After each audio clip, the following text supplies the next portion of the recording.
No primeiro vídeo do canal, eu falei de um livro que eu realmente curto bastante, que é O Peregrino, de John Bunyan. Porém, nesse primeiro vídeo, eu foquei em algo bem específico, sobre o fardo que cristão carregava e que esse fardo fez com que ele identificasse a necessidade de procurar ajuda e ele fosse em busca da cidade celestial. É muito bom esse vídeo, eu aconselho que vocês vejam.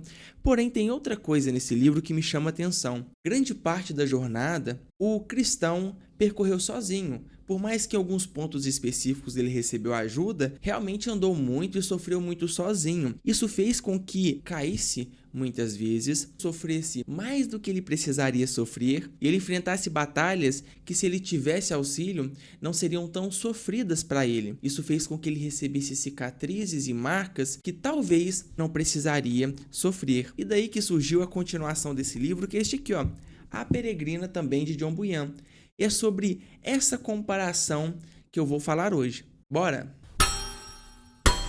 E quando o cristão chega na cidade celestial e cumpre sua missão, a história não acaba por aqui. Na verdade, ela é muito pelo contrário, porque a partir do momento que ele cumpre sua tarefa, a história chega nos cantos do mundo e pessoas de diferentes lugares entendem que existe uma cidade celestial e também existe um caminho para chegar lá. E é aí que muitos começam a partir em busca também da peregrinação, em busca dessa terra prometida. E isso surgiu com base no testemunho da vida do cristão. Olha como é interessante. Por mais que o cristão sofreu muito, ele teve várias quedas e várias dificuldades durante o caminho, porém ele concluiu seu objetivo. Ele chegou na cidade celestial. Isso inspirou várias outras pessoas a também partirem em busca da peregrinação. Entre elas também estão sua esposa e seus filhos. No primeiro livro, eles não acreditam em cristão, zombam dele e chegam até a achar que ele está ficando louco, porque ele realmente está disposto a largar tudo. Isso me lembra uma passagem de Mateus 13:57, quando Jesus disse que um profeta não é valorizado em sua própria casa. Então, muitas vezes, quem realmente tem mais relutância em entender e valorizar nosso testemunho são as pessoas mais próximas de nós. Mas com o tempo, a vida e a fidelidade de cristão, aquilo que a princípio parecia ser loucura foi visto como verdade. E as pessoas que duvidaram, como sua família, também no segundo livro, partem em busca dessa peregrinação. E isso é muito poderoso. Pensa comigo, o poder do testemunho de uma vida transformada pode mudar pessoas que antes até mesmo rejeitavam a palavra. Olha comigo, 1 Pedro 2,12 diz: tenham uma conduta exemplar entre os pagãos, para que observem as boas obras e glorifiquem a Deus no dia da visitação. E foi exatamente isso que aconteceu. A conduta e a caminhada de cristão fizeram com que pessoas que antes trajavam ele de doido, agora falassem, cara, eu preciso seguir esse mesmo caminho. Isso vale para todos nós, porque aquele que resiste hoje, amanhã pode ser aquele que mais caminha com fé. E aquele que ri ou até mesmo duvida, no futuro pode ser alcançado pelo mesmo Cristo que nos alcançou. Como Paulo bem escreve em Romanos 10:17, a fé vem pelo ouvir e ouvir a palavra de Cristo. E foi isso que Cristiane fez. Ela ouviu as mensagens da terra celestial e também o testemunho de cristão. Isso fez com que ela quisesse peregrinar pela mesma fé. E é nesse momento que eu chego na parte central do vídeo, a diferença da peregrinação dos dois, do cristão e da cristiana. Porque, como eu disse no começo, o cristão andou por grande parte do seu caminho sozinho. E já a cristiana recebeu auxílio de irmãos, de guias espirituais e de pessoas que a ajudaram em todo o processo do seu caminho de fé. Isso nos mostra uma verdade muito importante. A decisão de seguir a Cristo, ela é individual. Ninguém pode crer por nós. Porém, a caminhada não precisa e nem deve ser feita sozinha. A Bíblia diz em Eclesiastes 4:9 que é melhor serem dois do que um, porque se um cair, o outro levanta.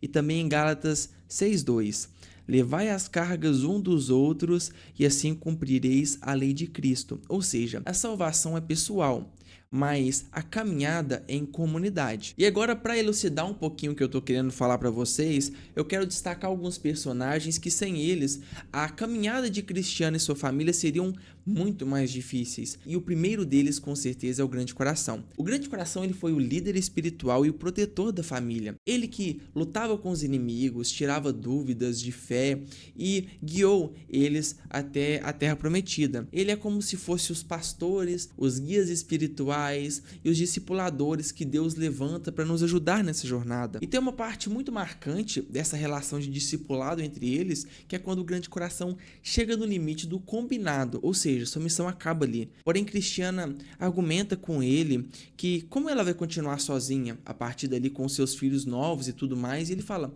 pede ao rei. E ela ora ao rei, fala, rei, como eu vou continuar essa jornada sozinha? Não vai dar certo. Então o rei pega e libera o Grande Coração para continuar nessa jornada com eles até a Terra Prometida. Então, isso me mostra algo muito impressionante, que quando precisamos de ajuda, quando estamos em momentos que realmente não conseguimos sozinhos e de coração aberto pedimos ajuda ao nosso rei, ele nos libera pessoas e nos dá auxílio para realmente conseguirmos continuar nossa caminhada cristã. O próximo dessa lista é o guia ou intérprete, que era aquele que dava sentido às coisas espirituais, aquele que explicava o que estava oculto, aquelas pessoas que estão em nossa volta que nos ajudam a entender realmente de fato o que a palavra nos ensina. E também tinham os do caminho, que por exemplo eram prudência, piedade, caridade, que eram pessoas comuns, mas que edificavam com conselhos, com amizade e com a fé, faziam com que a comunhão acontecesse. Existia também os filhos de Cristiana. Por mais que eles sejam novos e até mesmo frágeis, em momentos específicos auxiliaram Cristiana nesse caminho cristão. Ou seja, até pessoas novas na fé podem nos ajudar. E agora eu peguei 3 exemplos de comparação bem direta entre a peregrinação dos dois, para que vocês entendam de fato a diferença de caminharem na fé sozinho ou com ajuda, com auxílio. Cristão, enquanto ele enfrentou Apolião sozinho, ele sofreu demais, só quem lê o livro sabe, o rapaz sofreu. Cristiana tinha o Grande Coração, que era um homem completamente preparado para auxiliá-la nessa luta. E também, enquanto o cristão caiu no pântano do desânimo sozinho, sem ninguém que lhe estendesse a mão, Cristiana tinha pessoas para te socorrerem.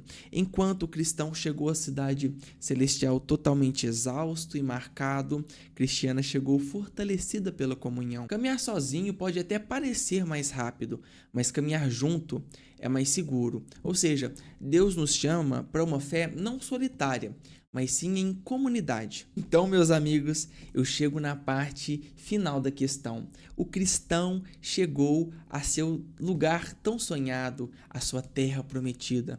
Porém, Cristiana também chegou. E ela foi marcada por 3 coisas que ele não foi, que são a comunhão, a ajuda e também a força do corpo de Cristo. Então isso me faz refletir algumas coisas, como por exemplo, você tem caminhado como? Como cristão ou como cristiana? E você tem permitido que a igreja te fortaleça ou te ajude, te auxilie nesses processos difíceis da sua caminhada cristã? E que possamos, irmãos, aprender com os dois, porque assim como cristão, a nossa decisão de buscar a Deus, de começar a caminhada, ela é individual. Mas assim como cristiana, o processo ele pode sim ser vivido em comunhão. Eu sou o Lohan Araújo, fiquem bem, um forte abraço e eu fui.